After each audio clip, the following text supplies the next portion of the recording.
Well, I want to say this. This is the one sentence to capture what I want to say about the Roman Empire. God used the Roman Empire to set the geographical and political stage for the rapid expansion of the gospel.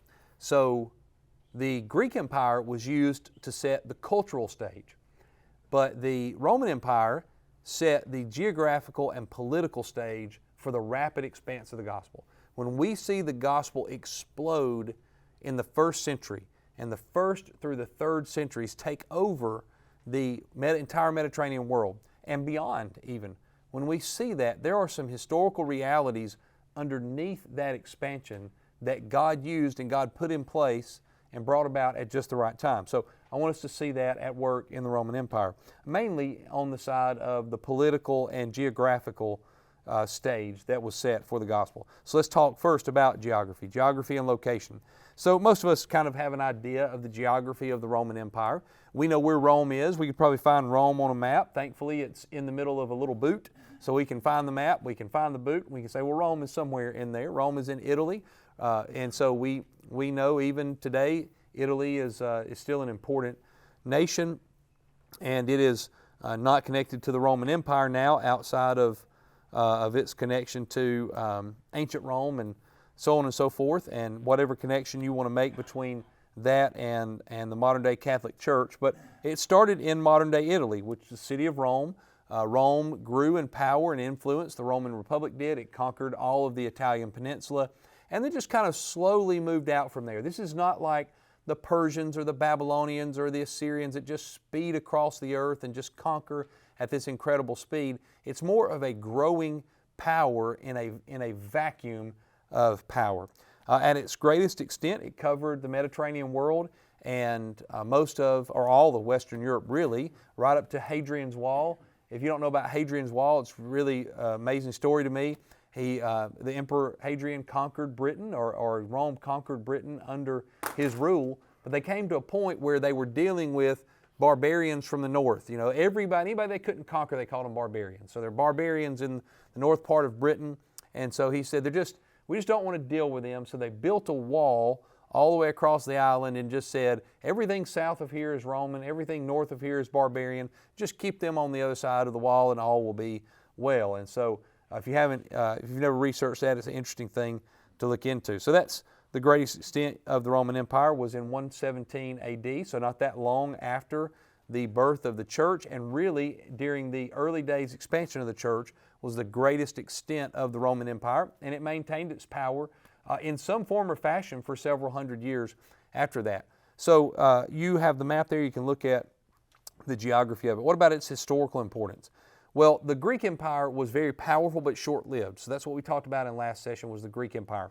So the Greek Empire, very powerful, very large. It took over the footprint of the Persian Empire, but only for a short amount of time. And then Alexander the Great, before he could really establish any kind of administration in his empire, he died at a very young age. And so that left this vacuum of power. It was divided, the Greek kingdom was, into 4 smaller kingdoms. Anytime you have 4 smaller kingdoms, the other kings, all of the kings know that at least one of the kings is going to try to take over everybody. So it's really a race to see who can do it first. And so that's what happened with these 4 kingdoms. They start fighting with one another. They kind of rise and fall in power and influence. And then these smaller kingdoms start breaking away. So as these 4 kingdoms are not really capable of covering that large of an area, the smaller kingdoms start breaking away. Important thing for us to think about as these kingdoms break away, one of them that breaks away is the Judean kingdom. So we discussed this in last session, but the Judean kingdom under the Maccabees, they rebelled and they established their own independent kingdom. So as you think about the rise of the Roman Empire, they're not so much taking over the Greek Empire as they are conquering several smaller empires that are kind of existing in the wake of the Greek Empire. But the Greek culture is so strong that it remains. So in all these areas, the influence and the imprint of the Greek culture remains while all this is happening. So the Maccabees have established a kingdom in Judea, and then eventually a group called the Hasmoneans. We've talked about them a couple of times, but let me remind you of who they are because it's very important. These are the Edomites, the descendants of Esau. And the descendants of Esau were not Jewish, But during the time of the Babylonian and Persian empires, they became Jewish. So they converted to Judaism. So these are descendants of Esau who convert to Judaism, and they're called Hasmoneans. And so the Hasmoneans eventually come to rule in Israel. They are considered Jewish, so they're ruling over the Jewish people, and the Jewish people are happy with this arrangement. It's a good arrangement. They're independent. Nobody is ruling over them. And then eventually, though, the Roman Republic grows and grows. It conquers Macedonia, Greece, all of old world Greece, of the original area of Greece, Athens and Sparta and all those areas. And then it just kind of continues growing as it goes on over into Asia, and it moves on down through the Holy Land and the Promised Land. And in 63 BC, the Romans conquer Judea. They come into Judea, and it's not a massive war, but it is the kind of thing where the Hasmoneans stay in power, but they stay in power under the Romans, and the Romans are happy with that because they've got bigger fish to fry. They are headed toward Egypt, and they're going to take over the Ptolemaic Empire that is there in Egypt. That's what they've really got their sights set on. So they conquer the Macedonian Empire, the Seleucid empires. By that time, there were two of the Seleucid empires. They conquer both of those. The Hasmoneans stay in place. As long as they won't rebel against the Romans, all is well. And then they head to Egypt, and they fight against the last stronghold of the Greek Empire, what is left of the Greek Empire. And so that's the Ptolemaic Empire. And you have heard of this empire, or at least you've heard of this war. You've heard of this war because of the story that is told to us by Shakespeare. And even if you don't read Shakespeare, it's made its way into our common experience and knowledge as a culture. So it involves people like Octavian, or Octavius, sometimes he's called, Mark Antony, Cleopatra, Julius Caesar. They're all wrapped up in what I'm talking about right here. This is just after the death of Julius Caesar. What they had hoped would stop an emperor from taking over just paved the way for Octavian to become a dictator. So Octavian, in the wake of Julius Caesar's death, Octavian and Mark Antony are vying for emperorship. Most of the Senate, about 60% of the Senate, supports Octavian. About 40% of the Senate supports Mark Antony. So civil war breaks out. Mark Antony also has an ally in the Ptolemaic Empire because he has a famous lover named Cleopatra. So Cleopatra is Queen of the Nile. Y'all know the song probably. So she's Queen of the Nile. She's over this empire. So he says, my ace in the hole is I have this entire empire that I can join with. I've got 40% of the Senate, and so I will win the day, and I'll become the emperor of the entire Roman Empire. Well, it doesn't work out that way for him, and Octavian defeats Mark Antony and Cleopatra, eventually corners them there in Egypt, besieges the city. They lose the fight, and Octavian becomes emperor of Rome. He is renamed by the Roman Senate Augustus, Caesar Augustus, and so he becomes Caesar Augustus. So we had Julius Caesar, the first dictator. Now we have Caesar Augustus. Now, Caesar Augustus, if you don't know anything else about him, you know his name from Scripture because he comes up in the story of the birth of Jesus. He is the Roman emperor who was ruling during the birth of Jesus. Now, at the end of the Civil War, it ushers in a 200-year time of peace known as the Pax Romana. So from that point, after Caesar Augustus comes to the throne, it's a time of peace. We think of it as a time of turmoil because we intersect the Romans through the lens of Scripture. And there is turmoil in the Holy Land, and there's turmoil in other places, but throughout the Roman Empire, it's a time of peace. Most people really liked being part of the Roman Empire. It's not a bad deal, and we'll talk about what they require of the people that they conquer later, but what they require of you is quite small, and what they give to you is quite large. And so they provide this peace. And the whole Mediterranean world, think about what we've been talking about, the Assyrians, the Babylonians, the Persians, all these rebellions and tumultuous times and wars, and people are conquering other people, and kingdoms are rising and falling. And then all of a sudden, you have none of that. You have just peace. Peace across the Mediterranean world, and that is a 200-year time of peace. It ended shortly after a year that is known as the year of 5 emperors. And anytime you have 5 emperors in the same year, it is not a peaceful time. And that occurred around 180 AD. So from just before the birth of Jesus to 180 AD, you have this time of peace. And after that time of peace, another civil war breaks out, and that civil war leads to other unrest and so on and so forth until eventually Constantine comes to the throne in 306 AD. So from 180 to around 306 AD, there's some time of turmoil, but eventually Constantine comes, and then there is peace around the empire again, and that's important for the spread of Christianity as well. We need to back up just a little bit and talk a little bit more about what's happening in Israel and Judea in the time just before the Civil War. So just before the Civil War, there is some unrest in Judea. Remember, Rome's taken it over, but there's this little rebellion that breaks out here or there, and there's a governor in Galilee who goes to Rome because of the unrest. He flees to Rome, really, because of the unrest. And he goes to Rome and he says, hey, we need help putting down this rebellion that's happening in Judea. That governor's name was Herod. Herod has to be one of the world's greatest politicians, one of the greatest politicians in history, one of the greatest deal makers in history. He goes to Rome as the governor of Galilee. He is somehow in the Senate. No one knows exactly how this happens. But he is proclaimed in the Senate, he is given the title King of the Jews. Herod, King of the Jews. He's not even in charge of all of Jerusalem and Judea. He's not even over Jerusalem at this point. He's just the governor of Galilee. And so there is another king who's actually ruling over that area under the Romans. But the Romans say, well, but you're King of the Jews. You head back there. Well, if you know anything about Herod, Herod loved power. So when he got back to Judea, and things settled down a little bit, and the king that he had gone to Rome in order to ask for help to keep him in power, Herod decides he doesn't want that guy to be king anymore, and Herod wants to be king. So Herod has him thrown out and rebels against him and takes over as ruler of all of Judea.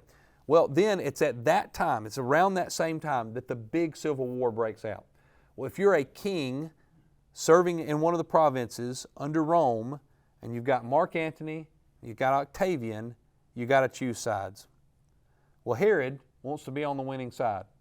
And remember, Mark Antony has 40% of the Senate, and they all have armies. Those senators, they have armies and they have money. They're getting behind him. And then he has an entire other empire behind him. And so Herod says, looks like Mark Antony's going to win the day, so he joins Mark Antony's side. Big problem. Mark Antony does not win. Now, when I say Herod is a great politician, I would love to see him negotiate a car deal or a house deal. Because after the Civil War is over, he makes a visit to guess who? The newly named Caesar Augustus. And he convinces Caesar Augustus that actually he would be a great advocate and a great friend to Caesar Augustus if he would keep him in power in Judea. And so Caesar Augustus says, sounds like a good deal to me, you can stay in power. So somehow he's able to keep his position and strengthen his position there in Judea. And the Romans love Herod. They don't like him because he's power hungry, and they don't like him because he likes to be independent, but they love him because he can keep the Jewish people from rebelling. And during the time of Herod the Great, there are a lot of different things that happened, but one of the things that did not happen is rebellion in Jerusalem. Now you go back throughout all their history, when they're under the Babylonians, Babylon eventually had no intention of destroying the city, but they rebel so much, no matter what puppet king they put in place, the Jewish people say, we will not be subject to anybody. They keep rebelling. You go to the time of the Assyrians, they're rebelling against the Assyrians. They're rebelling against everybody. The Persians seem to be the only people they really never rebelled against, and that's because the Persians built their temple and rebuilt their city. But outside of that, they're always rebelling, and they don't ever want to be under anybody else's rule. And so Herod is able to work out this deal where, hey, we're under Roman rule, but y'all let me handle the Romans, and I'll take care. And that's what he would say to the Jews. You let me handle the Romans, and I'll keep you independent. And what he said to the Romans is, you let me handle the Jews, and let me keep my position, and I'll make sure they don't rebel. And he's very good at it. And one of the things that he does is he does these massive building projects. And what the Romans want him to do is the Romans want him to infuse the Holy Land with Roman architecture. So those of you who have been to the Holy Land, or if you're going this year, you'll see Roman architecture. That all comes from Herod the Great. So Herod the Great says, sure, I'll fill the Holy Land with Roman architecture. But he says to the Jewish people, you know what we really need around here? A nicer temple. So I will build a temple. How can you not like the guy that builds such a beautiful temple complex? He does it all in Roman style, which makes the Romans happy, but he builds up the temple complex, so much so that we refer to it as the third temple, but it's really just the second temple with an amazing remodel. It's Zerubbabel's temple, but it's completely redone. And so it's rebuilt. Temple Mount is built. Still, part of it still stands today. We know it as the Western Wall. When you go to the Holy Land, they have a tour where you can go underneath the street level of Jerusalem, and you can see the blocks that Herod had put in place. And I promise you, you will be impressed with the ability of the engineers and the architects of that day when you put your eyes on what they built and you see on top of it later periods of history building on top of what Herod built, and you'll realize they were actually better architects and engineers than those who came hundreds of years after them. So this is all happening during that time, just before Jesus is born. Rome is just now established its place as ruling the entire Mediterranean world, and Herod is in place. So we have Herod in place, we have the Roman Empire in place, but we have this kind of system where Rome kind of stays out of the affairs of Israel. Now contrast that with when Pilate is in charge. You remember Pilate, one of the reasons why Pilate didn't know what to do is he did not want to incite a rebellion. He had no idea how to control the people of Judea. But Herod was able to keep everybody in check, and the Jewish people were okay with it, and the Romans were okay with it. So again, an amazing politician, a horribly immoral man, and has some horrible stains on his record, but an incredible politician. You have to admire his ability to keep himself in power. Then Herod dies in 4 BC, and Judea is no longer under this kind of independent rule. So the Romans say to those who come after him, you're going to have to play a little bit more on our court, and they're not as strong of rulers as him. And kind of the same thing that happens with the Greek Empire happens in the Promised Land, and they just go through a series of rulers after that.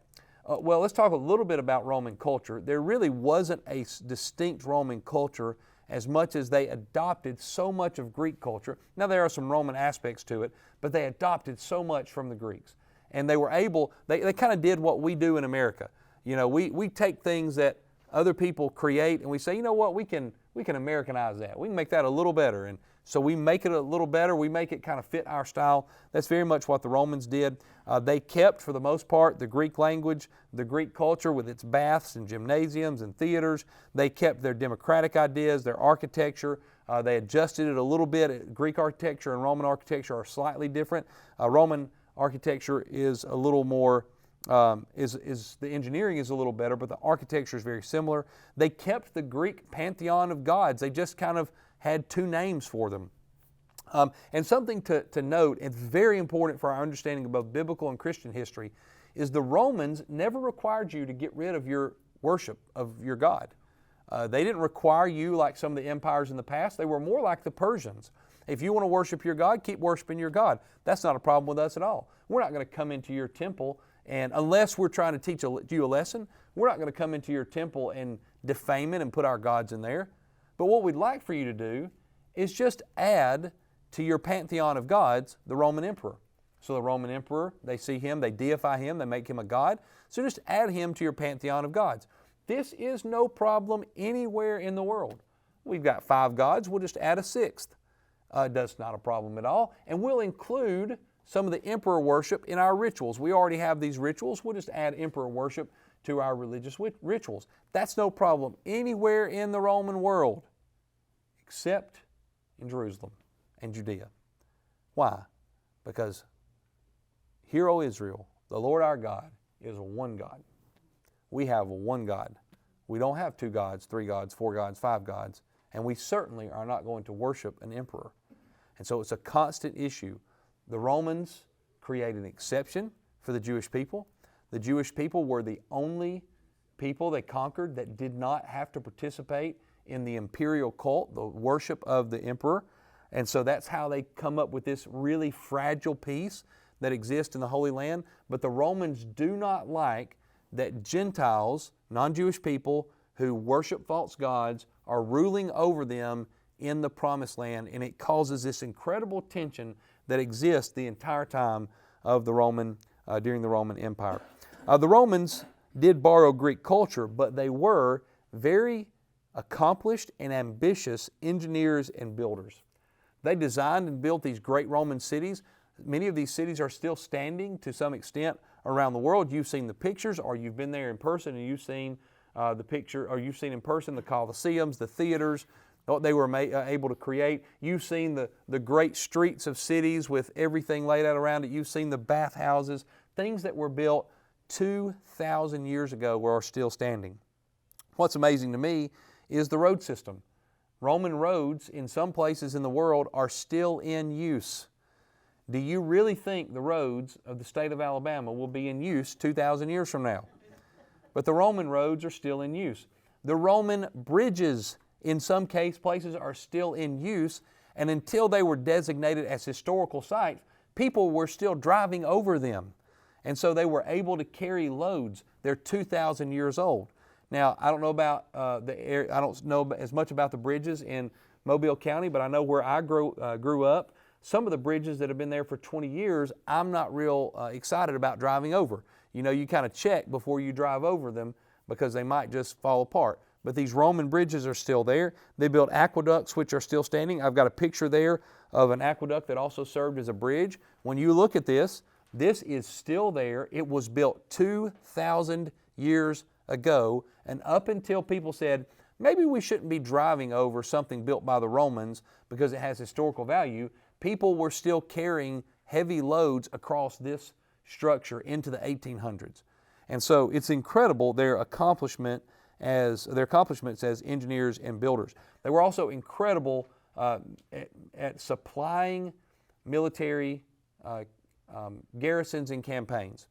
Their military strategy was amazing, and they were one of the things that really trips up other armies is they can't extend their army very far because they can't feed their army and they can't supply their army. Well, the Romans were experts at feeding and supplying their army. They came up with military strategy that worked, but mainly they just had more money than the people they were fighting, so they had better equipment.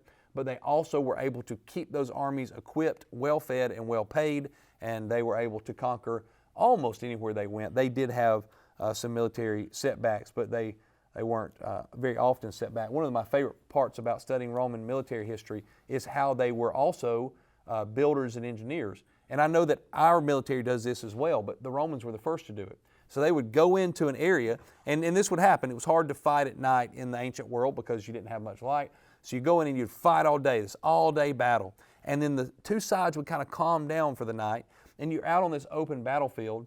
And so your side, you kind of go to sleep and you keep watch, and you say in the morning, you know, we're going to be back at it with the Romans. Maybe you even have the upper hand and you feel like you've gained some advantage during that day and you're going to fight them the next day. You wake up the next day and the Romans have built a city in the middle of the battlefield with a fort around it. And so now you're not fighting an army, you now have to besiege a city, which is much harder. And they've, in the middle of the night, built a city. And so this was very common for the Romans, and when they stopped fighting, they started building. All of their soldiers were trained as engineers and builders as well. And so they were able to conquer in that way. They were also known for their diplomacy, and they were known for their ability to negotiate instead of fighting, and in that way to expand their empire. So they were able to expand their empire very quickly and efficiently. Biblical significance.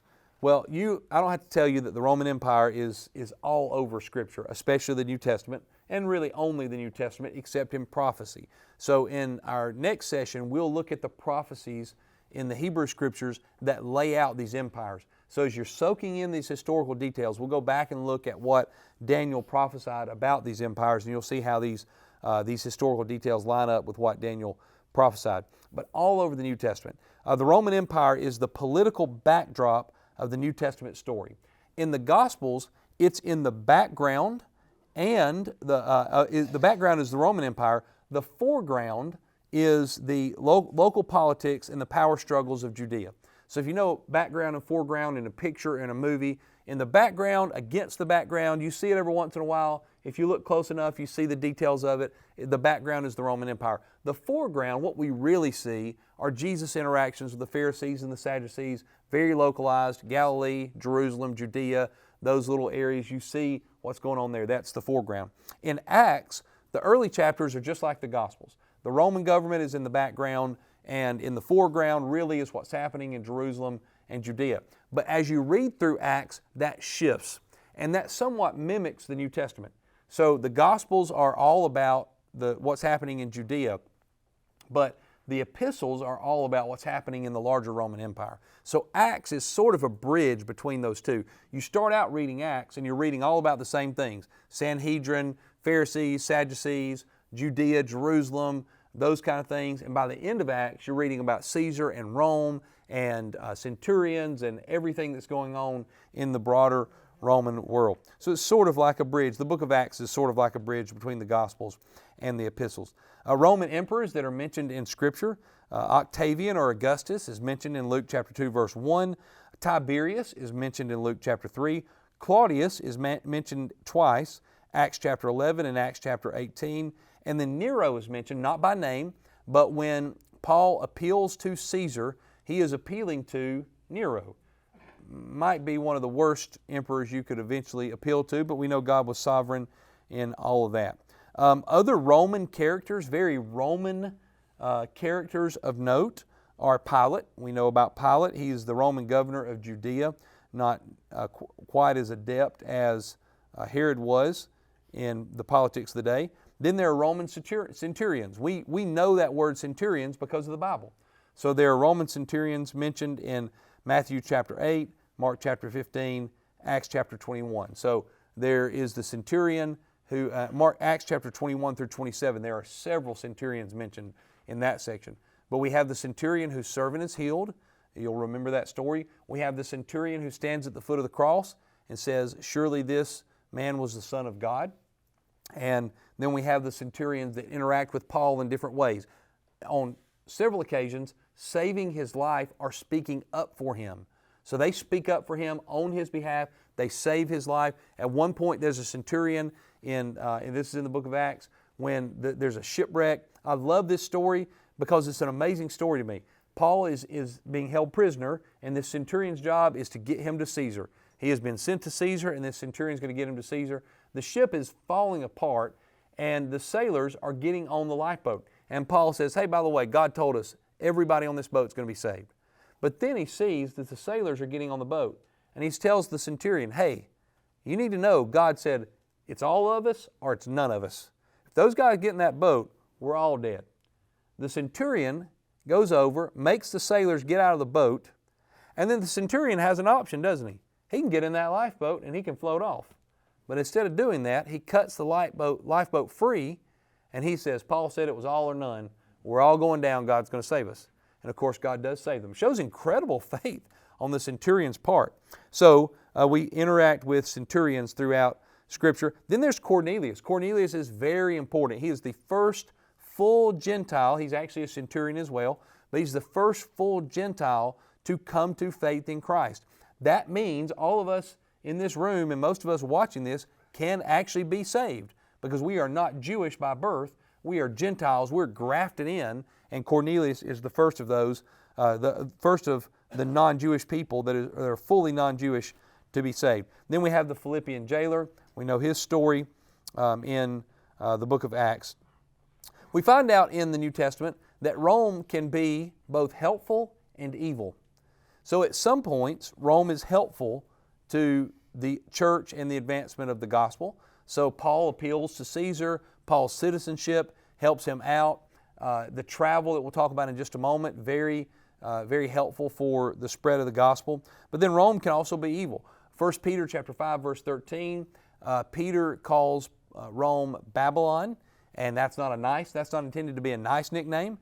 So he's already kind of souring on Rome, and Rome is already turning its attention to Christians. Remember what Babylon did? Babylon took God's people out of their homeland, destroyed the temple, undid worship, persecuted the Jewish people. So he's saying Rome is taking on Babylon. And then there's the book of Revelation. So I have Revelation 17 right here. And Revelation 17 is the vision that God gives John of the great prostitute and the beast. So John sees this great prostitute sitting on a beast. So I want to read to you the description that the angel gives John, part of the description that the angel gives John of this beast. He says, "This calls for a mind with wisdom. The 7 heads are 7 mountains on which the woman is seated." That is a ironclad identification with the city of Rome, the city of 7 hills. And so this prophecy, this vision that John has, is comparing Rome to a city that carries a great false religion, the imperial worship of the imperial cult. So they're forcing everyone, and by this time, there's an exception for the Jews, and the Christians are able to operate under that exception for some time, because to the Romans, Jews and Christians are the same thing. And for the most part, for the early years, most of the Christians are Jews.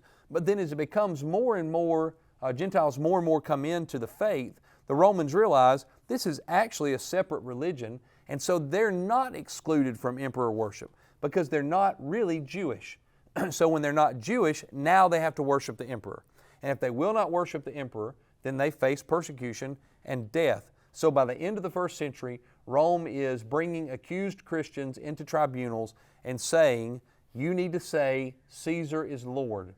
And if you will not say Caesar is Lord, then we're going to have to execute you. If you'll just say Caesar is Lord, then we will not execute you. The Christian response is not Caesar is Lord, but Jesus is Lord.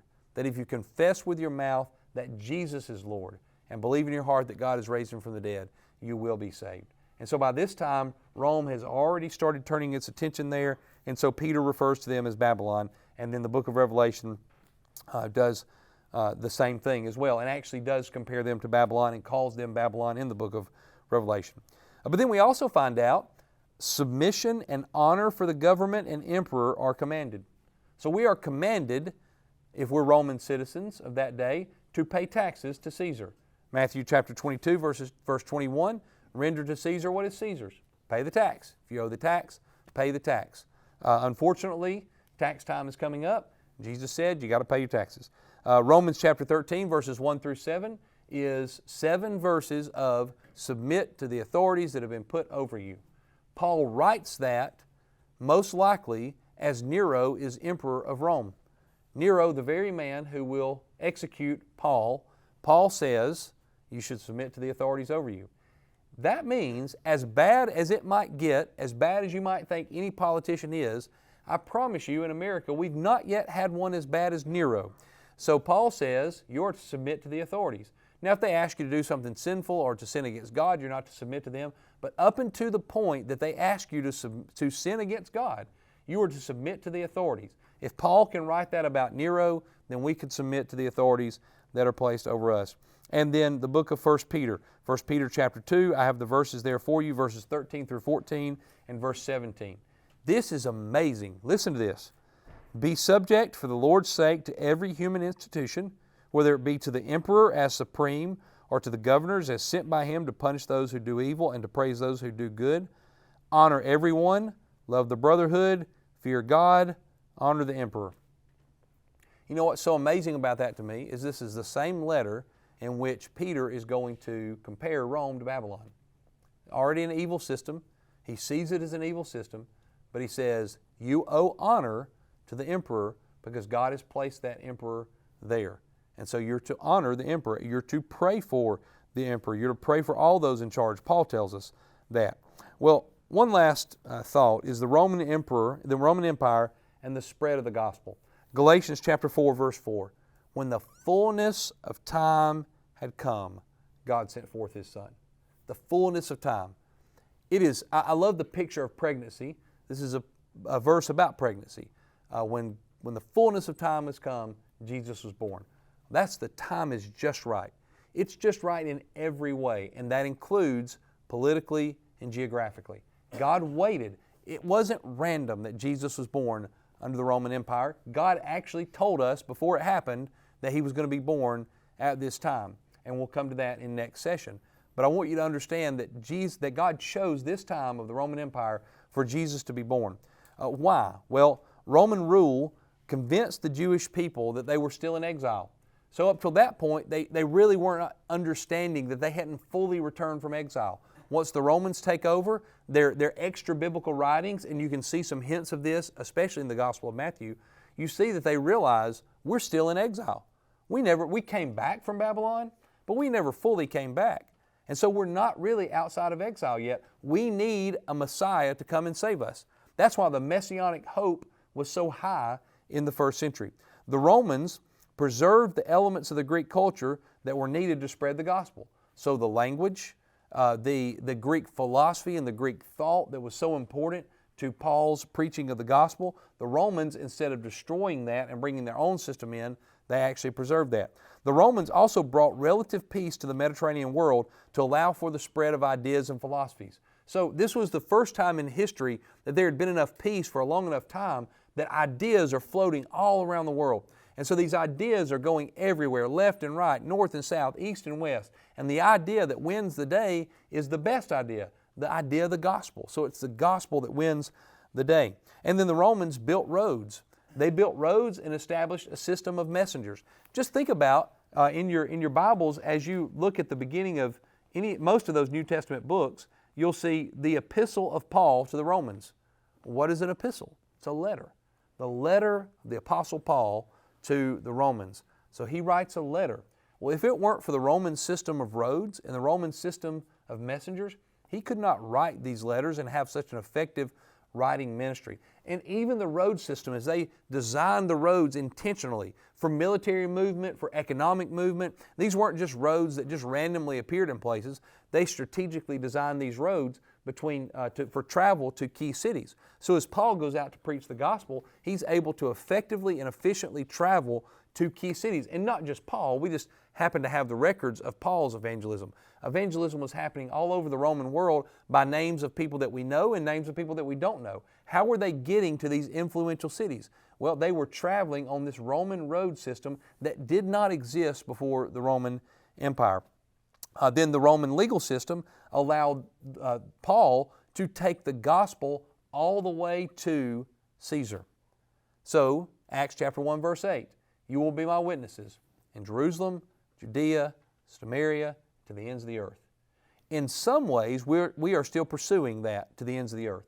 In other ways, Paul goes and preaches the gospel. We don't have the record in Acts of him doing this, but I believe he got his appeal before Caesar. And what did he do when he was before Agrippa, when he was before Felix? Anytime he got the opportunity to open his mouth, what did he do? He said, let me tell you why I'm here. I'm here because of the resurrection of the dead. I'm here because I met Jesus of Nazareth on the road to Damascus, and he would share his testimony and he would share his gospel, the gospel. I have no doubt that Nero heard the gospel from the lips of Paul. I say I have no doubt. I can't be 100% sure because the Bible doesn't say. But Paul said, that's what I'm going to do. And as far as we know, there weren't many things that Paul said he was going to do that he didn't actually do. So it allowed him at least to get to Rome and to preach the gospel in Rome under house arrest there for at least 2 years. And then Roman political moves unintentionally advanced the gospel. Acts chapter 18, verses 1 through 2. You remember the names, at least, of Aquila and Priscilla. Well, listen to the first time they're mentioned in Scripture. After this, Paul left Athens and went to Corinth, and he found a Jew named Aquila. Well, you say, well, Aquila must be from Corinth. No, Aquila's from Rome. Aquila, a native of Pontus, recently come from Italy with his wife Priscilla because Claudius had commanded all of the Jews to leave Rome. Extra biblical history tells us it was because of a dispute over Christus, or Christ. So the Jews in Rome were fighting in and amongst themselves over Jesus as Messiah. And Claudius said, I've had enough of it. All of you Jews have got to get out of Rome. Well, again, remember, the Romans don't yet realize that this has become more than just a Jewish religion. And so they kick all the Jews out. Who stays in Rome? The Gentiles, the Gentile Christians. They're still there. When you read the book of Romans, understand This is after Claudius has kicked the Jews out, and then he's allowed them to return. And so the book of Romans is written to a church that's trying to deal with what was probably a church that was dominated by Jewish leaders, Jewish teachers who had come to Christ, Gentile converts, but the Jews kind of had that place of superiority. They were there first, right? Theirs were the law, theirs were the prophets, that kind of thing. Then they were kicked out. Well, who has to step up in leadership? The Gentiles. Then the Jews come back in. Imagine if something were to happen to our church and the president or the governor or whoever was to say, well, all the people with the last names of A through Q or whatever have to leave. We all have to leave. And then we say, well, we want to come back. And then the governor says, okay, you can come back. And we come back. Well, all the people who were in leadership, by the way, my last name's A and I'm the pastor. I've got to leave. So we come back. Well, there's a new pastor now. Well, how are we going to handle this? I want to be the pastor of the church. You know, this is the church I pastor. I want to teach my Sunday school. Jack, you'd be okay. You'd still be teaching your Sunday school, so you'd be all right. And so that tension that is there, and especially when the Jews feel like they have a superiority here. No, we're the ones who know the law. We're the ones who have the prophets. We're the ones that need to be teaching you Gentiles about the Jewish Messiah. And the Gentiles are saying, hey, we got to handle them. So read the book of Romans in that light. It'll really help shed some light on it. But as the Jews spread out, like Aquila and Priscilla, the Jewish Christians, what did they do where they went? They spread the gospel. We know that's what Aquila and Priscilla were doing. The Roman destruction of the temple in 70 AD did two things. First, it fulfilled Jesus' prophecy. Jesus prophesied this. But secondly, it caused the Jewish people to ask a question. How are we supposed to connect with God now that we don't have a temple? Here stands the Christian gospel. What does the Christian gospel say? You don't need a temple anymore.